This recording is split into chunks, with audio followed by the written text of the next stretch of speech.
Happy new year বন্ধুরা। তো দেখো 1 জানুয়ারিতে চলে গেল। তো আমরা 1 জানুয়ারির দিন গেছিলাম তারকেশ্বর। অন্য জায়গা তো সবসময় ঘুরি, তো মনে হলো একটু বাবার কাছে যাব, তো সেই মতনই আমরা চলে গেছি। তো শ্রাবণ মাসে তো যেমন ভিড় হয়, আমিও তো গেছিলাম হেঁটে, কিন্তু আজকে যে 1 জানুয়ারি কোনোটাই কিন্তু কম নেই। দেখো এই যে দুধ পুকুর থেকে দেখো হাত পা ধুয়ে এই দুধে নামছি, দিয়ে তারপরে আমরা মন্দিরে পুজো দিতে যাবো। দেখো এটা হচ্ছে দুধ পুকুর। এই দুধ পুকুরে জানো তো অনেক গুণ আছে, মানে একটা যে ভগবানের লীলা থাকে এই দুধ পুকুরে।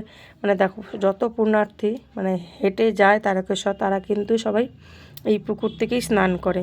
স্নান করার পর না বেশ শরীরে একটা আরাম হয়, জানো তো।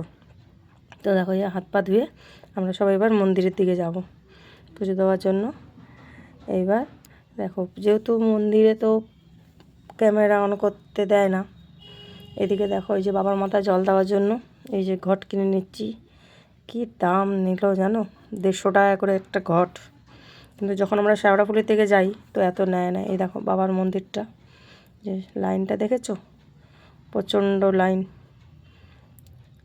দেখো মন্দিরে তো ক্যামেরা নিয়ে ঢুকতে দেয় না, তো সেই মতন বাবার ফটো তুলতে পারলাম না। তো দেখো পুজো দিয়ে এসে এই যে বাইরে একটা দিদি দাঁড়িয়ে আছে, সবাইকে টিকা লাগাচ্ছে। তো আমরাও সবাই একটু টিকা লাগিয়ে নিলাম, এই যে বৌদি দাদা সবাই টিকা লাগিয়ে নিলাম।